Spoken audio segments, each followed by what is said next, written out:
నమస్తే అండి, welcome to థీన్మా reviews. ఇవాళ వీడియోకి వచ్చేసరికి అయితే భరతనాట్యం అనే మూవీకి సంబంధించిన రివ్యూ తీసుకొచ్చినవి. సో ఈ మూవీ వచ్చేసరికి అయితే ఆహా యాప్లో అవైలబుల్ ఉందన్నమాట. ఈ మూవీ లాస్ట్ వీక్ రిలీజ్ అయింది.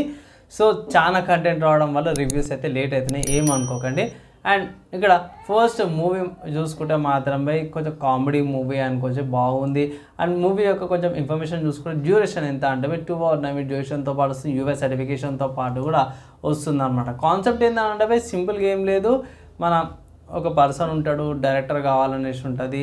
అండ్ అతను చుట్టూ జరిగే ఇన్సిడెన్సెస్ మీద బేస్ చేసుకోండి. సింపుల్గా ఏం లేదు, బేసిక్ స్టోరీ చాలా ప్రిడిక్టబుల్ ఉంటుంది అన్నమాట. జెన్యున్గా చెప్తున్నా, చాలా ప్రిడిక్టబుల్ ఉంటుంది. విలేజ్ నుంచి సిటీకి వస్తాడు, అక్కడక్కడ వీళ్ళకి ఏవైతే యాక్టర్స్ ఉంటారో వాళ్ళకి తెలంగాణ భాష లాంటివి ట్రై చేసారు కానీ అది సింక్ పోయింది. అండ్ మన యూట్యూబర్స్ ఎవరైతే ఉన్నారో వాళ్ళని కూడా ఇంక్లూడ్ చేసిరు అన్నమాట. లైక్ 5 Monkey ఫుడ్ బ్లాగర్ ఒకరు ఉన్నారు, తర్వాత మై విలేజ్ షో గంగాబా గారు కూడా ఈ మూవీలో అక్కడక్కడ యాక్టింగ్ అయితే మంచి రోల్స్ అయితే చేసిరు అన్నమాట. వాళ్ళది అప్రిషియేట్ చేయాల్సిందే. అండ్ అది పక్క పెడితే మన ఇంకొక పెద్ద యూట్యూబర్ ఉన్నాడు, వైవా హర్ష కూడా ఈ మూవీలో ఉన్నాడు. హర్షవర్ధన్ అమృతం సీరియల్ ఉన్న యాక్టర్ కూడా ఇంట్లోనే విలన్ లాగా చేసారు అన్నమాట. డిఫరెంట్గా అనుకోవచ్చు, ఫస్ట్ టైం విలన్ లాగా చేసారు. అండ్ మూవీలో అక్కడక్కడ కొన్ని సీన్స్ ఎంజాయబుల్ అనిపిస్తాయి అనమాట. అబ్బాబా ఈ సీన్ బాగా తీసారు, అవి పర్లేదు జర నయమే తీసారు అనుకోవచ్చు. సో ఇక్కడ క్లోజ్ టు రియల్ లైఫ్ ఉంది కాబట్టి కొన్ని ఏమంటారు, కొన్ని సెన్స్ పెట్టుకోవచ్చు, కొన్ని కంపల్సరీ లాజిక్ యూజ్ చేయాల్సిందే అనమాట. అందరం కూడా దీనికి కూడా లాజిక్ యూజ్ చేయాలా అన్నట్టు అంటారు, కానీ క్లోజ్ టు లైఫ్ ఉంది కదా. సో ఇక్కడ పెద్ద డ్రాబ్యాక్ ఏంటంటే ఒకడు చిప్ ఆర్డర్ చేస్తాడంటే చిప్ వస్తుందంటే ఇక ఊరంతా పెట్టేస్తాడంట, దానికి వచ్చే సిగ్నల్ మాత్రం వీనికి వస్తుంది. అరే నా దగ్గర ఇగో నీకు చెప్తున్నా, ఇక్కడ వైర్ది పెట్టుకొని రికార్డింగ్ చేస్తున్నా భయ్. ప్లస్ వైర్లెస్కి సంబంధించింది అయితే మరీ దారుణం ఉంటుంది. ఒక 5 minutes 3 kilometers రేడియస్ ఉంటుంది. అది దాటిందంటే సిగ్నల్ రాదు, ఏం రాదు. మనోడు ఆటో కింద పెడతాడు, ఎక్కడెక్కడ ఊళ్ళలో ఏడేనో పెడతాడు, అన్ని గణం కూడా ఒకటే రిసీవర్ రికార్డింగ్ కూడా చేసుకోదు. సో ఆ లాజిక్ అక్కడ మిస్ అయింది.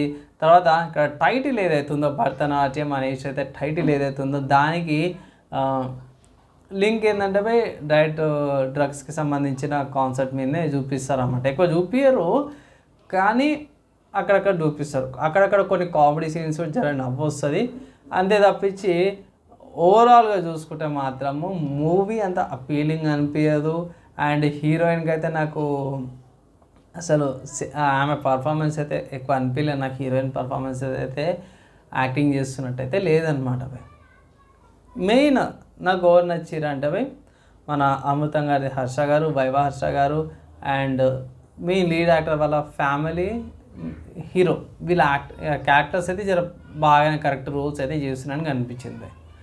ఓవరాల్గా నేను ఈ మూవీ అవంతా పక్కకు పెట్టేసి అన్నవై అసలు కాన్సెప్ట్ ఏంది, రేటింగ్ ఎంత ఇస్తున్నాడు. సింపుల్గా ఏం లేదు భయ్, మనం స్ట్రగుల్ చేస్తుంటాడు డైరెక్టర్ కావాలని. ఆ సిచ్యువేషన్స్లో అదే టైంకి వేరే రౌడీలు గుండాలు ఉంటారు, వాళ్ళ సైడు డ్రగ్స్ సంబంధించిన ఇన్సిడెంట్స్ జరిగితే అన్ఎక్స్పెక్టెడ్ వీడు ఆ వాయిసెస్ ఏంది అది దొంగతనం చేసుకుని పోతాడు, దానివల్ల వచ్చే ఇష్యూస్, దానివల్ల వచ్చే బాధలేంది అనే దాని మీదనే మూవీ నడుస్తుంది. దాని తర్వాత మన డైరెక్టర్ అవుతాడు, సక్సెస్ అవుతాడు, ఆబ్వియస్గా రొటీన్ జరిగే స్టోరీ అనమాట. ఓవరాల్ నేను ఈ మూవీకి ఇచ్చే రేటింగ్ చూసుకుంటే మాత్రమే 1.5 out of 5 రేటింగ్స్ ఇస్తున్నా. అబ్బా ఏందన్నా అంత తక్కువ రేటింగ్ ఇచ్చేసి పడేసాం 1.5 అంటే బై జస్ట్ బై. ఒకవేళ అయితే మీరు చూస్తే అయితే మీకు అర్థమైపోతుంది, చాలా ప్రిడిక్టబుల్ ఉంది. మరి ఘోరంగా ప్రిడిక్టబుల్ కాదు, చాలా ప్రిడిక్టబుల్. నెక్స్ట్ ఈ సీన్ అన్న కాడికి వచ్చేస్తుంది. దాని తర్వాత చూసుకుంటే లాజిక్, ఊరంతా చిప్పులు పెట్టి పడేసి, ఈవెన్ ఆటోలో కూడా చిప్పు పెడతాడు బై. ఆటోలో చిప్పు పెట్టగానే వెంటనే వాళ్ళ లవర్ ఫోన్ చేసి అమ్మేదేంది ఇప్పుడు ఫోన్ చేసిన డైలాగ్ కూడా ఇస్తాడనమాట. సో మళ్ళీ ఒకడు వస్తాడు, హోటల్ కాడ తింటాడు, ఆ డైలాగ్ అసలు ఆ సీన్ అవసరమే లేదనిపిస్తుంది నాకు. అండ్ అన్ఎక్స్పెక్టెడ్గానే ఇది వాళ్ళ అమ్మకి ఒక హెల్త్ ఇష్యూ అని చెప్తారు. ఆ తర్వాత అదే టైంకి ఈ లవర్ ఎవరైతున్నారో నేను బంగారం అమ్మేస్తాను నీకోసం అని చేస్తా అంటది. సెన్స్ లేదు బ్రో, నాకైతే సెన్స్ అనిపించలేదు. అందుకే ఇంత తక్కువ రేటింగ్ ఇవ్వాల్సి వచ్చిందనమాట, అంతే, ఇంకేం లేదు. ఇది నా ఒపీనియన్ రివ్యూ అనమాట. మీకు ఎలా అనిపించింది, మీ ఒపీనియన్ కింద కామెంట్ చేసుకోవచ్చు. వీడియో నచ్చి మంచిగా అనిపిస్తే లైక్ అండ్ షేర్ చేయండి. నెక్స్ట్ వేళ కలుసుకుందాం.